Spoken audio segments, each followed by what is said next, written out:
De volta dos nossos comerciais, estamos recebendo hoje o cardiologista Dr. Antônio Sex, que está nos esclarecendo a respeito, desmistificando o cateterismo cardíaco, né? Porque todo mundo tem medo. E é muito importante nós voltarmos a falar a respeito do cateterismo cardíaco, que ele é um método de diagnóstico, gente, não é um método de tratamento. Então, a pessoa não faz o cateterismo e já está tratando o problema, né, doutor? Não, é só para diagnóstico.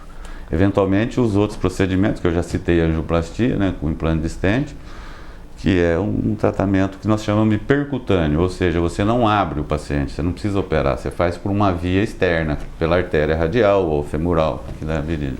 A confusão acho que está aí, né? Como o método e a via de acesso é a mesma para o cateterismo. Exatamente. E para a angioplastia, as pessoas às vezes podem se confundir. É, o que precisa, na realidade, é o médico clínico, né?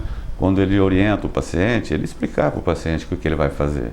O paciente ter realmente chegar mais esclarecido, ou pelo menos sabendo, né?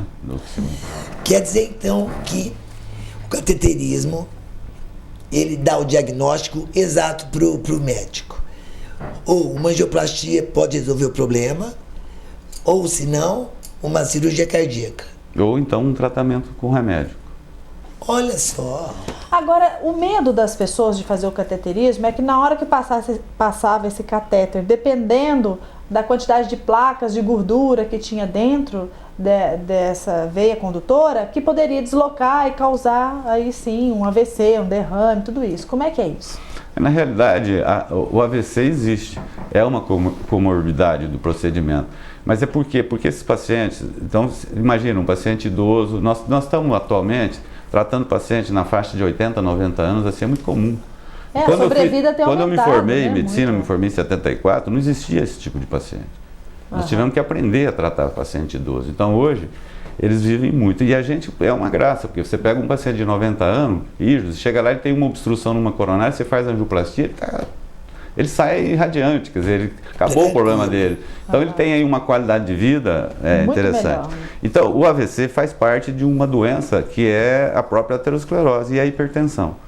Porque a aterosclerose, ela não dá só no coração, ela dá na cabeça, ela dá na carótida, ela dá no rim, ela dá nas pernas, ela dá em todos, né, todos os vasos. Quando você você deixa de amamentar na sua mãe e começa a tomar leite de vaca, você já começa a adquirir gordura, tá certo? Verdade. Então nós já começamos desde aí a conviver com isso. Então dependendo do seu metabolismo, dependendo das suas características familiares, que é muito importante hoje, a pessoa que tem um gene familiar, que tem pessoas, pais, mães com problema de infarto, esses pacientes têm que se cuidar muito, porque é o principal fator. O paciente infartado hoje, o grande tratamento do infarto hoje é a angioplastia. Hoje o paciente chega, você abre a coronária, você interrompe o infarto e a evolução é maravilhosa. O paciente praticamente você diminui a mortalidade muito alta. Não significa que você vai aumentar a vida dele lá para frente, mas você melhora a chance dele morrer nessa fase aguda do infarto. Entendi. Quando eletivamente você faz uma programação. Por quê? Porque nós temos vários tipos de stent, tem vários tipos de lesões. As lesões às vezes são curtas, são longas, estão em bifurcação. Então você tem que escolher o material adequado para aquele procedimento. Então isso a gente estuda com calma. Existe um stent que é um stent eluidor de droga, e ele tem um remédio, um polímero com um remédio que ele fica liberando. Porque o stent, do jeito que eu estou falando, ele é maravilhoso, mas ele tem problema também. O stent é um material que você coloca, que ele é um aço, né? Pode ser cobalto, pode ser aço. Você coloca e o próprio organismo, às vezes, produz uma reação. O que ele faz? Ele cria um tecido dentro desse stent, um tecido que a gente chama de células musculares, que acaba obstruindo. Principalmente no diabético. O diabético tem muito isso. Então existe um stent já, que já tem alguns anos, que ele tem um polímero que ele vai liberando a droga até 28 dias. Progressivamente. Olha que legal. E esse stent é para essas coisas. E quando você já tem uma restenose, você coloca esse tipo de stent. Só que ele é um stent que precisa ter uma aderência muito boa ao tratamento com remédio, porque ao mesmo tempo que ele não deixa essa célula crescer, ele também demora para epitelizar para o tecido, então ele pode fechar. Então você tem que, é muito sério, você tem que tratar isso com a pessoa aderindo e sabendo que você está colocando um dispositivo e que ele também faz parte do tratamento, o paciente, porque senão o resultado é trágico.